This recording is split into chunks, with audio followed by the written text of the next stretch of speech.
नमस्कार। आपका बहुत स्वागत है मेरे YouTube चैनल में।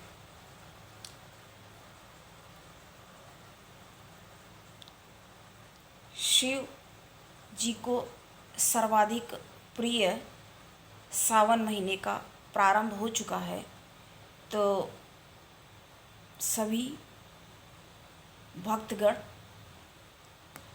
लगे हैं शिव शंकर की प्रसन्नता के लिए। तो ऐसे ही प्रसन्न हो जाते हैं। हाँ, कहा तो यही जाता है कि शिव शंभु शंकर भगवान, उनका नाम ही देखिए है क्या, भोलेनाथ।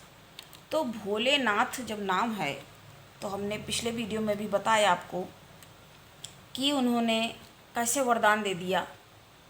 और जब वरदान दे दिया तो क्या हुआ कि उनको ही ऐसे ऐसे भोले हैं शिव जी, लेकिन उनकी भी कुछ विशेष सामग्री ऐसी हैं जो कि उनको पसंद है, और कई सारी वर्जित ऐसी चीज़ें हैं जो कि उनको नापसंद है, मतलब उनमें कभी नहीं वो चढ़ाई जाती हैं। तो आपको आज हम बताएंगे उसके बारे में जानकारी देने का ये हमें लगता है सबसे सर्वाधिक सर्वोत्तम समय है, ये सर्वाधिक आवश्यक है इस समय। इसके पहले इसके बारे में हमने कुछ नहीं बताया। अगर बताया होता तो इसके लिए स्पेशल ये, क्योंकि देखिए जो हमारे चल रहे हैं इसको हम पूरा कर देंगे, हमें बल्कि वो भी बनाना था जी, पर व्यस्तता के कारण थोड़ा सा उसमें कि जन्म तारीख सभी का पूरा करना है, उसको पूर्ण करना है, और सभी राशियों की जो एक बैड क्वालिटी उसके बारे में बता रहे थे आपको। बहुत जल्दी आज से लेके कल तक पूरा कर देंगे। और आपको पता है जब हमने आके बोल दिया तो ऑफ कोर्स पूरा करेंगे। फिर जैसे हमने लास्ट में बोला था कि ये हम कल पूरा करेंगे, तो फिर जब कह दिया तो फिर पूरा करना ही होगा उसे। तो अभी हमारे शिव पूजन में वर्जित सामग्री और सर्वाधिक प्रिय क्या है। वैसे तो सर्वविदित है कि शिव शंभु को तो अगर आप एक लोटे में जल ले जाते हैं और शिवालय में जाके उससे ही पूजन अर्चन कर देते हैं, अर्थात कहने का तात्पर्य है कि आप उन पर जल प्रवाह जलधारा ही, तो उससे भी प्रसन्न हो जाते हैं। औढ़रदानी क्यों कहा गया है आपको बताएं? एक आरती है बड़ी पुरानी सी, वो पूजन में जब क्या होता है, इसमें आरती में महिमा का ही तो बखान है। क्या आरती है, बहुत से लोगों को देखिए आती, ये ओम जय शिवकारा तो सबको ही आती है, लगभग सबको ही आती है, तमाम जगह पे ये ध्वनि बजती भी है। और तो वो आरती है, आरती परम साब शंकर की। तो औढ़रदानी क्यों कहा गया? क्योंकि देखिए सबसे बड़े जो तांत्रिक हैं वो शंकर भगवान ही माने गए हैं, सबसे बड़े तांत्रिक। अब इनके बारे में जब बता रहे हैं तो बहुत कुछ है बताने के लिए तो घंटे भर का भी पर्याप्त नहीं हो पाएगा, फिर भी कि बहुत कुछ है बताने के लिए। तो तांत्रिक हैं और शुक्राचार्य दैत्याचार्य हैं, जो कि दैत्यों के जो गुरु हैं शुक्राचार्य, तो वो शिव की ही तपस्या करके उन्होंने मृत संजीवनी विद्या प्राप्त की, समझ लीजिए। पर एक बार क्या हुआ कि क्रोध में आ करके शिव जी ने क्या किया, शुक्राचार्य पे बड़े क्रोधित हुए, क्योंकि क्या हो रहा था कि दैत्यों का ये साथ देते हैं हर जगह पे। तो हुआ क्या कि बहुत इनके ऊपर क्रोधित अवस्था में, बहुत ज़्यादा हम लंबा नहीं खींच रहे, मेन बातें ही आपको बता रहे हैं। तो हुआ ये कि उन्होंने उनको उठा के ऐसे मुंह में रख लिया, जैसे वो नहीं है हनुमान चालीसा में, रवि बख्श लियो बाल समय रवि बख्श लियो, जब तीनों लोक भयो अंधियारो, ताही सुत्रास भयो जग कोई, संकट कहु से जात न टारो, देवन आनी करी बिनती तब छाड़ दिए, रवि कष्ट निवारो, को नहीं जानत है जग में कपि, संकट मोचन नाम दिया। तो जिस प्रकार, देखिए मैं बताने का मतलब ये था। और एक बात आपको बताएं, हनुमान जी भी तो शिव के ही 11वें अवतार ही तो कहे गए हैं।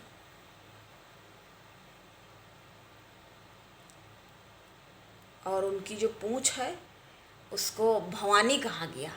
उनने कहा कि कहाँ जाओगी, मतलब तुम कहाँ जाओगी, तो पार्वती जी ने कहा नहीं नहीं आप जा रहे हैं तो हम आपके साथ जाएंगे।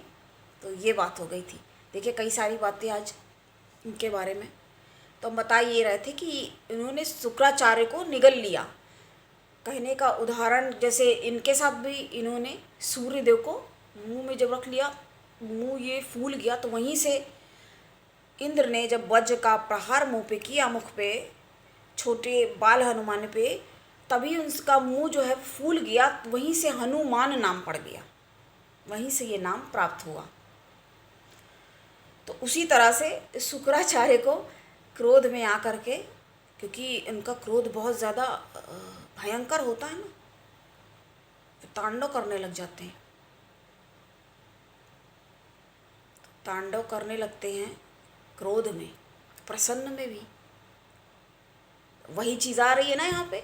देखिए जब आदमी खुश होता है तब भी उसके आंसू बहते हैं, आंसू आ जाते हैं, और जब दुखी हो जाता है कोई तब भी उसके आंसू ही निकलते हैं। कोई बहुत ज़्यादा भावुक हो जाए तब भी आंसू, तो वही है। लेकिन हर आंसू अलग तरह का देखिए होता है। दुखी अवस्था में जो आंसू निकलता है और क्रोध में भी आंसू आ जाता है। दुखी अवस्था में और खुशी में जो आंसू आता है वो तो हर कोई देखिए चाहता है, खुशी का आंसू प्राप्त करना। तो इनके बारे में हम बात कर रहे थे, इनको क्या सबसे ज़्यादा पसंद है। तो बड़ी सारी महिमा और बड़ी सारी गाथाएं हैं शंकर भोलेनाथ की। जब देखिए इनके कितने नाम हैं, नीलकंठ, क्योंकि इनका गला नीला हो गया। अब जब जहर पीने की, विष पीने की, विषपान कौन कर सकता है और कौन कर पाता, तो उनकी तरफ सब लोगों ने देखा। तो वहाँ से उनको नाम मिला। जब दैत्य, दानव और देवता सब आपस में लड़े अमृत के लिए, तो उससे पहले लेकिन विष निकल आया। अब वो कौन ग्रहण करे, तो सबने इनकी तरफ ही देखा, और ये तो ठहरे भोलेनाथ, तो इन्होंने विषपान किया और गले में ही उसको रोका। ऐसी मान्यता है, ऐसी कथा है और ये कहा जाता है। तो उसी से उनका जो गला, कंठ नीला हो गया, तो वहीं से नीलकंठ कहलाए। एक सॉन्ग है, तुम नीलकंठ कहलाए, तेरे अंग भुजंग सुहाए। आप कहेंगे आज कई तरह की मिसलेनियस बातें, लेकिन सब कुछ शिव से ही संबंधित है, बता रहे हैं आपको। तो क्या हुआ, जब विष निकल आया तो विषपान भोलेनाथ ने लिया, हाथ में थामा उस विष को, तो और वरदान चूँकि दिया। बड़े भोले हैं, जल में ही प्रसन्न हो जाते हैं, इसलिए नाम है भोलेनाथ। और चूँकि इतने सारे देव हैं, लेकिन देवों के देव महादेव हैं, और काल भी कुछ नहीं कर सकता उसका, जिसकी रक्षा महाकाल करे, कहा जाता है ना ऐसा। काल उसका क्या करे जो भक्त है महाकाल का। तो हमने आज इनके बारे में जाना। और क्या हुआ, जब बिना बुलाए सती चली गई, जो कि दक्ष की पुत्री थी, दक्ष प्रजापति राजा, महलों में रहने वाली महलों की रानी राजकुमारी, गई उनके यज्ञ में, और मैना उनकी माता। तो वहाँ जब गई तो उनके पति को नहीं बुलाया गया, यानी कि भोलेनाथ को जब नहीं बुलाया गया तो इस बात को उन्होंने अपना अपमान समझा और ये पूछने के लिए, जबकि बहुत शंकर भगवान ने बहुत रोका उनको वहाँ से जाने के लिए।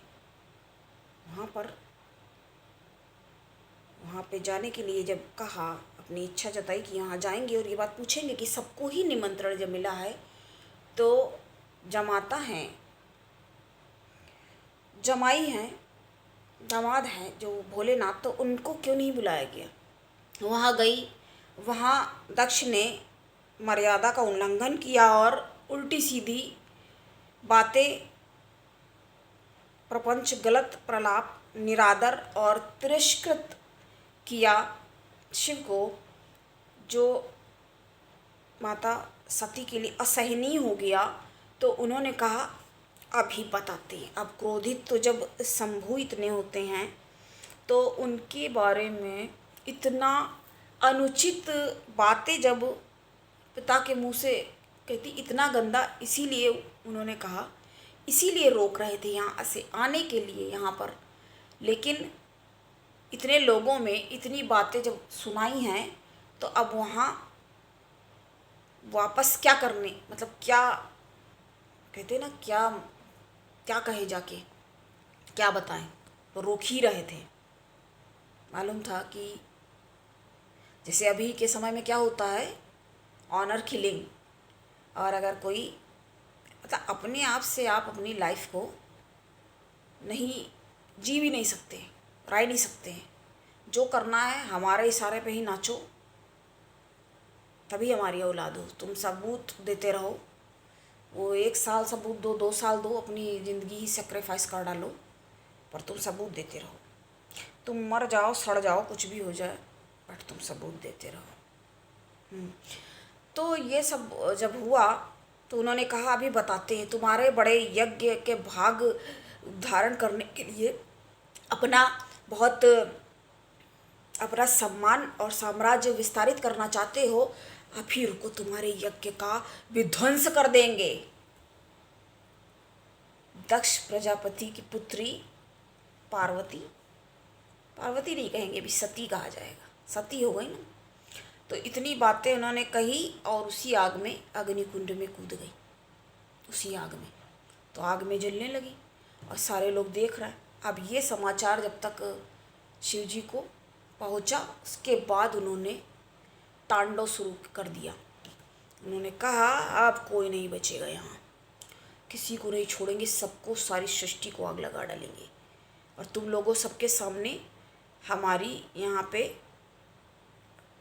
यहाँ पर सती इस आग में कूद गई और जलने लगी, तो कोई ना रोक सका, कोई नहीं बचेगा।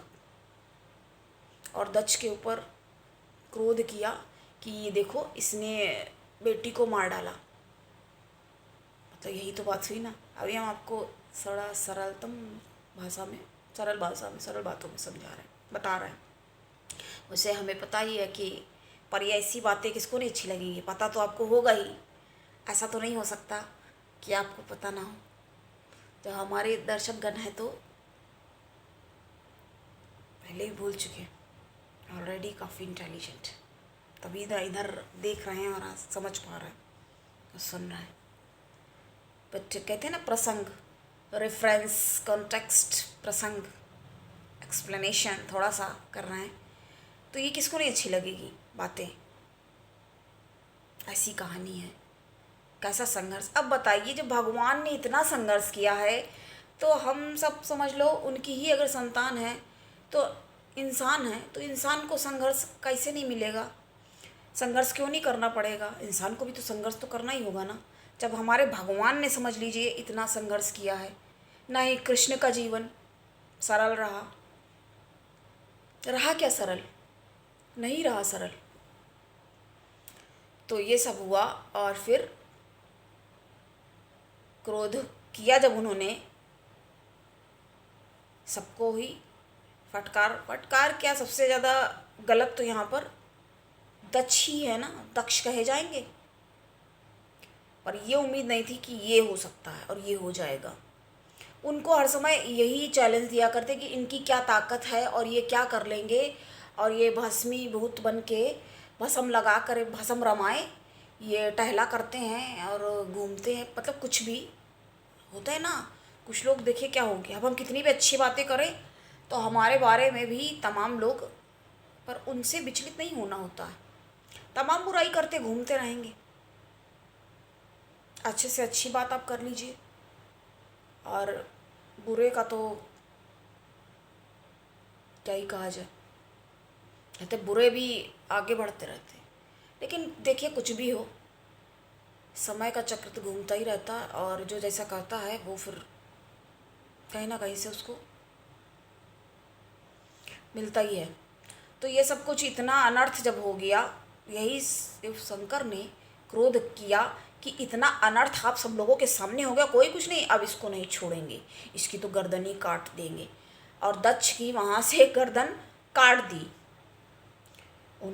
उनका गला काटा। कह रहा ये बहुत ज़्यादा, हर समय इसको कुछ भी नहीं, उनका कहना था कुछ भी सही बात नहीं बोलते थे। जब ये हो गया, उनकी पत्नी अर्धांगिनी ही, बताइए,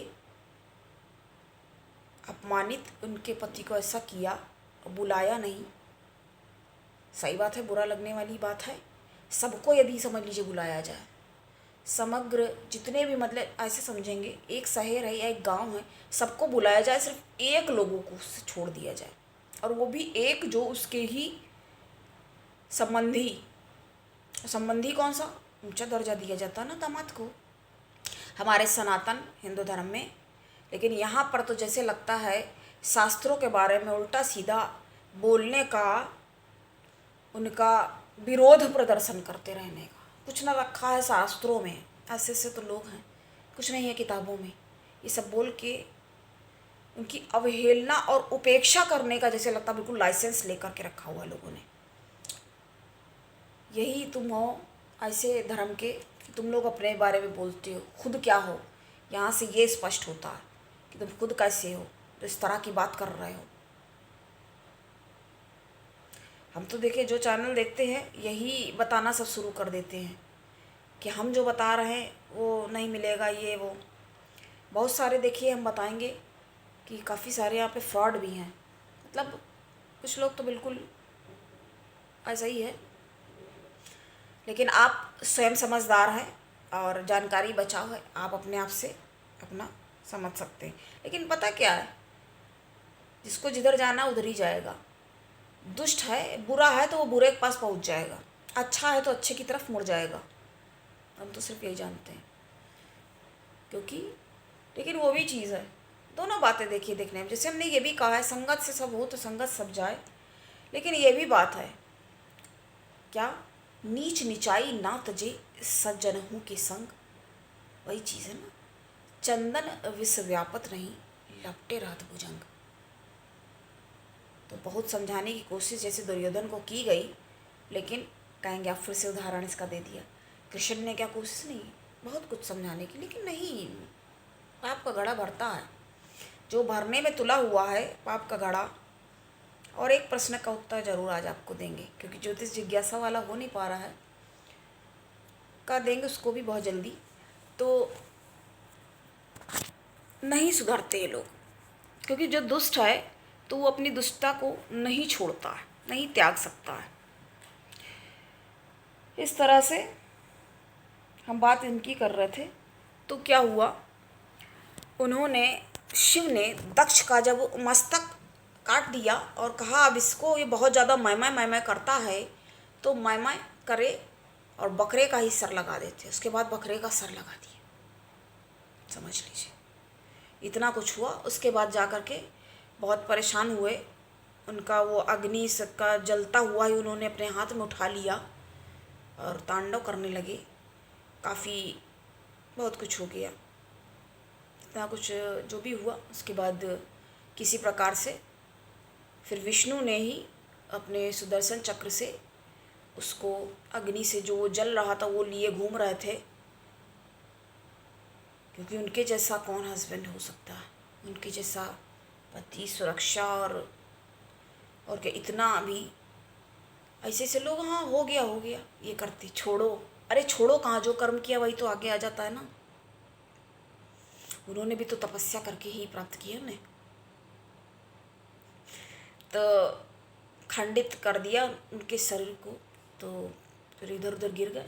उसके बाद वो बेहोश हो गए और शांत हो गए। फिर बाद में अपनी तपस्या में जा कर के कि अब जा रहे हैं, वहाँ से बैरागी मतलब होके बिल्कुल शांत हुए, धीरे से शांत किया विष्णु भगवान ने। तो फिर अपनी तपस्या में बढ़ गए, तपस्या में लीन हो गए कि कहते ही अभी चली गई हैं, अभी फिर आ जाएंगी ये वापस दूसरा जन्म में, अगले में रीबर्थ जिसमें कहेंगे। बहुत सारे लोग ही नहीं मानते हैं, उल्टा भैया हम एस्ट्रोलॉजी नहीं मानते। अरे तुम्हारे मानने ना मानने से क्या हो जाता भाई, अब जो है सो है। इतने बड़े बड़े शास्त्र हैं, तुम कुछ भी कह दो, नहीं मानते तो क्या वो चीज़ नहीं है? कहीं देने में क्या रखा है, कहीं देने से क्या है। तो हम बताए इनके बारे में रहते, लेकिन इनकी इतनी चर्चा, तो कुछ ना कुछ चर्चा करना इनके बारे में। आज हमने इतनी बातें जानी जो कि आप पहले से भी जानते होंगे। ये कह सकते हैं कि एक आप और हम मिले और चर्चा की। इस तरह से अब हम आपसे मिलते रहते हैं, रूबरू हो जाते हैं। तो उन्हीं शिव शंभू, उनकी महिमा का क्या बखान किया जाए, अपने भक्तों की सुरक्षा के लिए तत्पर हो जाते हैं। पर रावण का क्या साथ दिया, उसने सोने की लंका मांगी, और वो सोने की लंका यहाँ तक कि पार्वती माता के लिए बनाई थी। उन्होंने कहा था कि यहाँ पे कुछ भी नहीं है तो आप ये बनाई, लेकिन इसने मांग लिया तो उसको दे दिया। तो पहले थोड़ा सा पार्वती जी नाराज़ हुई कि बताइए हमने बनाई और हमारी उठा करके दे दी। लेकिन बाद में उन्होंने कहा कि क्या है, ठीक है, भक्त है, मांग लिया दे दिया तो क्या, ऐसे है भोलेनाथ। तो क्या हुआ फिर, आप कहेंगे अभी महिमा का ही बखान हो रहा है, क्योंकि ये समय तो उनका ही ये चतुर्मास जो है शिव शंभू को समर्पित माने जाते हैं। और सावन के सोमवार, देखिए बहुत से लोग सावन के सोमवार केवल पढ़ते हैं, जैसे हर बार ही 4 या 5, ज़्यादा नहीं, 6 का भी नहीं। तो इसमें हम आज ये बात कर रहे थे कि क्या उनको सर्वाधिक प्रिय है। तो सर्वाधिक प्रिय उनको जो है वो हम अब आपको बताएंगे। वैसे अगर आप शिव भक्त हैं तो आपको पता भी होगा। एक तो सबसे पहले जल, वो तो सबको ही सर्वविदित है, लेकिन और आगे उनको सर्वाधिक प्रिय है, ध्यान से सुनिए और करिए विधि विधान। और पार्थिव शिवलिंग अगर आप बना के करते हैं तो ये बहुत उचित होगा, फलदायी, शीघ्र फलदायी होता है। और अगर आप यथाशक्ति करा सकते हैं अपने घर में तो रुद्राभिषेक करवा लें, इस अवसर का आप लाभ उठा लें। एक बात हम यहाँ पे कहेंगे कि जो आपको करना है वो आप करिए, श्रद्धा अनुसार करिए, भक्ति से करिए। तो हम सर्वाधिक प्रिय की बात कर रहे हैं। सर्वाधिक प्रिय उनको है 1 नंबर धतूरा। जी हाँ, आप पूजन करते हैं तो आप धतूरे का फल कितना जहरीला देखिए होता है, उनको पसंद है, खा लेते हैं, बहुत पसंद है उन्हें धतूरा। तो धतूरा आप लाएं और अपनी पूजा पे प्लेट में रखें। देखिए कभी हाथ में सारी चीज़ें नहीं, कुछ लोग, हमने बहुत लोगों को देखा है, खुद हम यूँ ही नहीं कहते। अब इतने समय से हम 15-16 साल, 16 क्या पूरे हो चुके, 17 साल समझ लीजिए, एस्ट्रोलॉजी मतलब हमने जब से शुरू किया पढ़ना, हम तो समझ लीजिए कब से पढ़ाई कर रहे हैं एस्ट्रोलॉजी की। तो जो भी बोलते हैं देख समझ के, एक्सपीरियंस के, हम हाई स्कूल भी नहीं समझ लीजिए पास थे, तब से हमें इंटरेस्ट है। और ये इंटरेस्ट अब ये कहाँ तक पहुँचा है, तो अब लगता है कि जो कुछ हमें थोड़ा बहुत पता है, नॉलेज है, जो भी ज्ञान अर्जन किया है पुस्तकों से या अपने एक्सपीरियंस से, सारी चीज़ें मिला के निचोड़ जैसे जैसे 10 अनार ले करके और उसमें मौसमी, एक ग्लास जूस, मिक्स जूस, वैसे आप समझ सकते हैं। जो भी आपको बताते हैं, कहने का तात्पर्य बहुत एक्सपीरियंस के, शोध के आधार पे। तो खुद देखा है, तो वो ऐसे नहीं करना चाहिए। कुछ लोग तो पता क्या करते, उल्टे हाथ से, ये नहीं करना है, उल्टे हाथ से, इंग्लिश में भी बोल देते हैं लेफ्ट हैंड से, आपको कोई पूजा सामग्री भगवान को कभी भी, ये इस बात के लिए नहीं है, ये हमेशा का नियम है कि समर्पित आपको नहीं करनी है। उससे आप करेंगे तो गलत है, ये तर्कपूर्ण नहीं है और ये पूजा फलित नहीं होगी, उल्टा ये दोष व्याप्त करेगी। जी हाँ, पिछले वीडियोस में मैंने बोला है, अगर आपको मेरे वीडियो नहीं मिल रहा है तो आप पिछले वाले जाके देख सकते हैं। जैसे कभी लेट होते हैं या वो आप ज़रूर देखिए, गुड फेम बैड फेम, उसमें हमने बताया है कि फेमस होना आप चाहते हैं या कैसा फेम है। कहते हैं ना कुछ लोग, जैसे बदनाम हुए तो क्या नाम ना होगा, बहुत, लेकिन अंतर है। बुराई में नाम देखिए जल्दी से हो जाता, अच्छाई में नाम होने में थोड़ा सा क्या, काफ़ी ज़्यादा टाइम लगता है, लेकिन वो नाम फिर रहता भी है। और ये ऐसी बातें हैं जो छिपती भी नहीं हैं। तो इनके बारे में हम आपको बता रहे थे क्या पसंद है इन्हें, धतूरा। उसके बाद नेक्स्ट है नंबर 2, भांग, अति प्रिय है। तो अगर आपसे कहीं से हो सकता है थोड़ा सा इंतजाम आप कर सकते हैं तो आप ज़रूर करें। और क्या पसंद है, बेलपत्र। कैसे चढ़ाना है, जो डंडी होती है बेलपत्र की, डंठल निकली होती है, उसको डंठल कहते हैं ना, सीख सी जो निकली रहती है, उसको आपको अपनी तरफ करना है, अपनी तरफ करना है। अगर अभी मेरे पास होती तो हम आपको दिखा देते, अगर होती है आजकल में तो हम आपको वो भी बता देंगे कैसे चढ़ाना होता है। तो वो करके, और आपको हम बताएं इसका प्रयोग, एक और आपको हम दिव्य सर्वाधिक लाभप्रद प्रयोग बताते हैं। किसका, बेलपत्र का। बेलपत्र आपको ऐसे चढ़ानी है। और क्या कर सकते हैं आप, एक पीला चंदन आता है, गोपी चंदन, उससे आप एक सीख की सहायता से, जैसे माचिस वगैरह में जो होती है, या डंठल कोई सी तोड़ के ले, उससे आप लिख सकते हैं राम। तीन पत्ते होते हैं बेलपत्र में, उन तीनों में आपको लिखना है राम। तो वो लिख करके आप चढ़ाइए, ये बहुत शुभ होता है। जी हाँ, ये बहुत शुभ होता है। और शिव जी को, राम में ही तो रमण करते रहते हैं ना, राम को बहुत मानते हैं। और देखिए रावण कितनी पूजा की, सिर काट के भी चढ़ा दिए, उसका साथ दिया क्या, अधर्म का कभी साथ नहीं देते। वो कोई ना कोई युक्ति, कोई ना कोई तरीका निकला ही रहता है उनके पास, निकाल ही लेते हैं। और विष्णु भगवान तो संहार करने के लिए, मतलब दुष्टों का, अब जब वैसे तो संहार करता शिव जी ही है, लेकिन जब राक्षस परेशान करते हैं तो वहाँ पर तो विष्णु भगवान को ही प्रकट होना पड़ता है, चाहे वो नृसिंह अवतार हो या फिर राम या फिर कृष्ण कंस को देखिए मामा था, तो जो लोग रिश्ते और नाते और संबंधों की दुहाई दिया करते, मामा था, बताइए, सगा मामा, कुछ दूर का भी नहीं। देखिए क्या हुआ, क्या किया।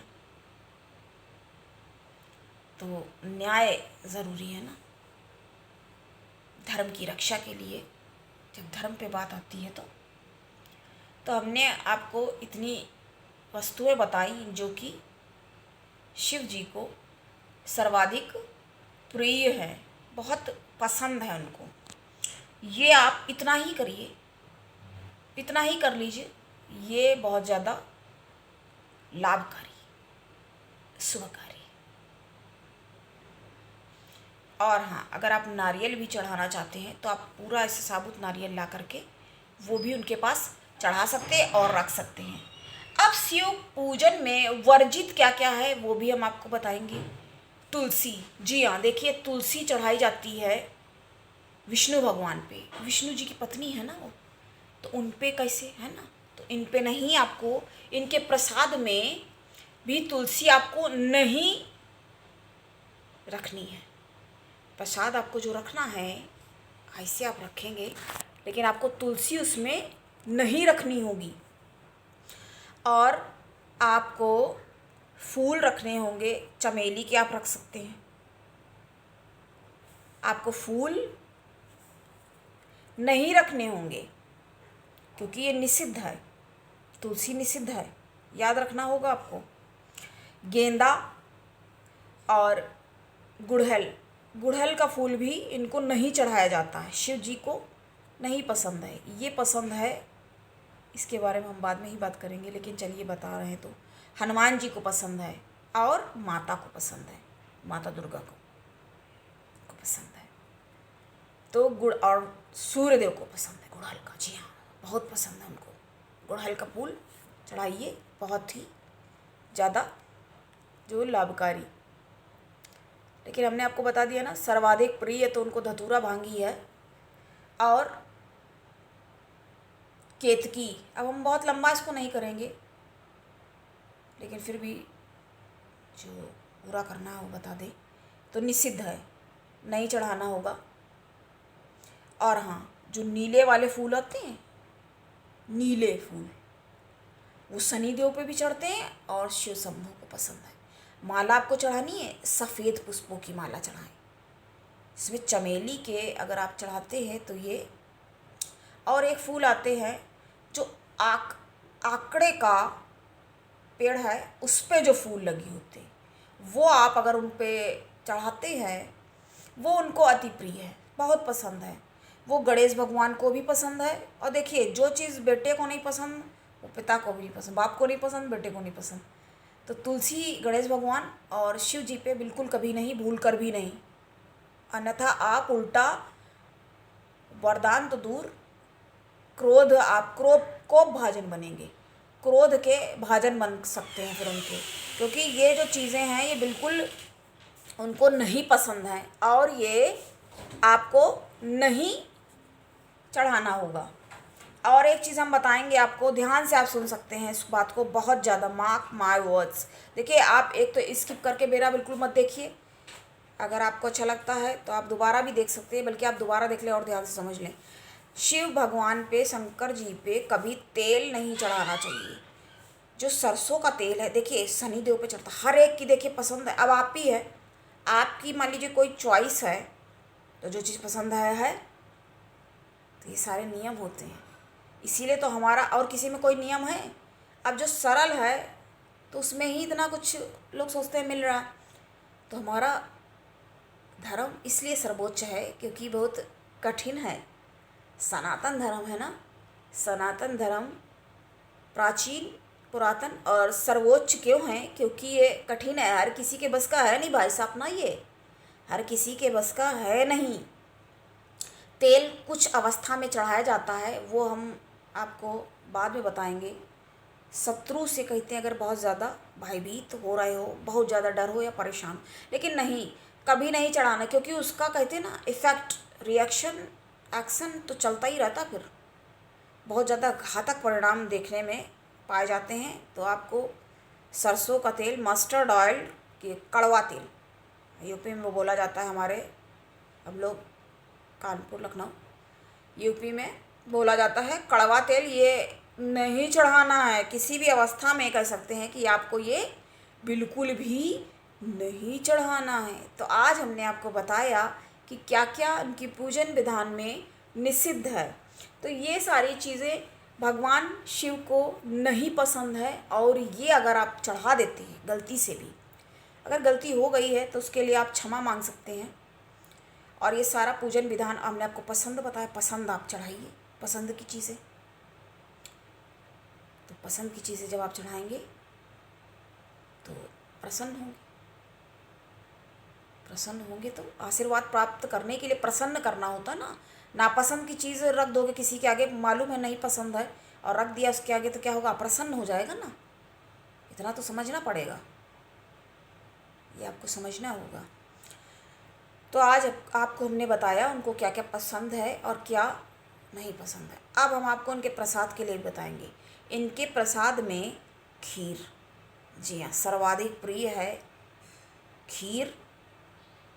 खीर आप चावल मिश्रित रख सकते हैं। और चावल का आप ध्यान रख सकते हैं कि अगर बासमती चावल हों तो कहने का तात्पर्य टूटे वाले ना हों, खंडित ना हो, तो बहुत थोड़ा सा ही बनाएं, स्वयं अपने परिवार में ही वितरण कर लें, बाहर देने की कोई ज़्यादा ज़रूरी नहीं है। तो ये रख सकते हैं। और क्या पसंद है, काजू की बर्फ़ी, काजू कतली भी कहते हैं जिसको, और सफ़ेद बर्फ़ी और ठंडाई। जी हाँ, इतना प्रसाद अगर आप रखते हैं तो पर्याप्त है। ये जो है सारी पसंद की चीज़ें हमने आपको बताई हैं, तो आप करिए ना इस तरह से पूजन विधान। और हाँ, अगर आप स्वयं अपने घर में अगर आप करते हैं या अगर मंदिर में जाके भी करते हैं तो अच्छी बात है। मंदिर में कई बार भीड़ रहती है, तो आप अपने घर पे भी पूजा विधान कर सकते हैं आराम से, शांति से, अच्छे से। क्योंकि मन को शांत रखना, टेंशन आपको घर की लगी हुई है, पूजा विधान तो वो फलित नहीं होता, फिर वो गलत हो गया ना। खुद के साथ ही ज़्यादा गलत, भगवान के साथ गलत व्यवहार कर रहे हो, वो नहीं देख रहा क्या। बल्कि कहते बहुत ज़्यादा भीड़ होती तो भगवान ही भाग जाते हैं मंदिर से। किसकी पूजा कर रहे हो, फिर भगवान निकल गए, भगवान ने कहा पता नहीं किसकी पूजा कर रहे हैं, हम तो बाहर ही निकल आए। तो थोड़ा सा हंसी वाली बात हो गई है, लेकिन आप बिल्कुल मजाक में ना लें और बहुत अच्छे से शुभ अवसर का लाभ लें, लाभ उठाएं, पूजा विधान करें और हो सके थोड़ा झूठ और छल कपट अपंच से और बुराई निंदा से बचें। इस समय तो बचें, बाकी तो चलता रहता है कुछ ना कुछ। कई बार पता क्या होता है, जाने अनजाने से भी पता नहीं चलता ना, आदत में शुमार हो जाता। लेकिन अब तो फिर भी लोग, हाँ, लेकिन वही चीज़ें रखते भी हैं ध्यान और नहीं भी। तो आज आपको हमने बताया कैसे आपको पूजा विधान करना है। वैसे पहले लग नहीं पा रहा था कि बन पाएगा पूरा, बता पाएंगे आज। पहले भी लगा था थोड़ा सा ही 5-10 मिनट का बता दें आपको, लेकिन अब पूरा हमने आपको बता दिया। और अगर आप घर में करते हैं रुद्राभिषेक, अगर आप करते हैं सोमवार के दिन, ये परम आवश्यक है कि आप सोमवार को ही करें। अगर आपको रुद्राभिषेक का कराना है तो ये आप सोमवार के दिन ही रखें। वैसे तो सावन है, अगर आपसे नहीं बन पा रहा है, कोई समस्या है, नहीं कर पा रहे हैं, तब कोई बात नहीं, और भी किसी दिन रख सकते हैं। लेकिन अगर आप सोमवार को ही रखते हैं तो ये ज़्यादा उचित होगा आपके लिए, ये सर्वाधिक लाभकारी होगा। जितनी लाभ की बातें हैं वो सारी आपको हम बता रहे हैं, देखिए फ्री ऑफ कॉस्ट। लेकिन अगर आप चाहें तो हमें थैंक्स कर सकते हैं, ऑप्शन में दिया रहता है। तो कैसा लगा आपको, कैसी लगी जानकारी।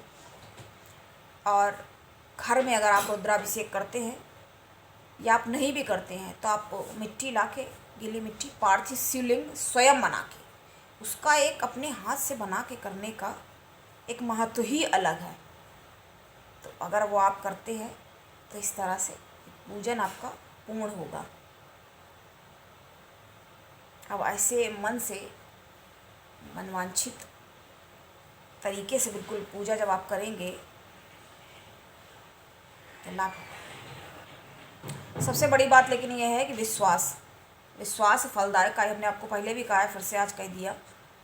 तो अगर आपको विश्वास है ना, बड़े से बड़ा आप उपाय कर लीजिए, विश्वास ही पता नहीं कह रही हैं होगा कि नहीं, ऐसा अगर सोच लिया तो फिर काम नहीं होता है।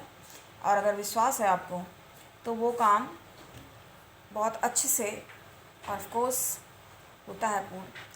तो आज के लिए इतना ही, मिलते हैं फिर एक अन्य चर्चा के साथ। और हाँ, जो हमें पूरा करना है कोशिश है कि बहुत जल्द शीघ्र पूर्ण कर देंगे इसको। कैसा लगा आपको बताएं, लाइक शेयर सब्सक्राइब करें। मिलते हैं फिर नेक्स्ट वीडियो में। नमस्कार।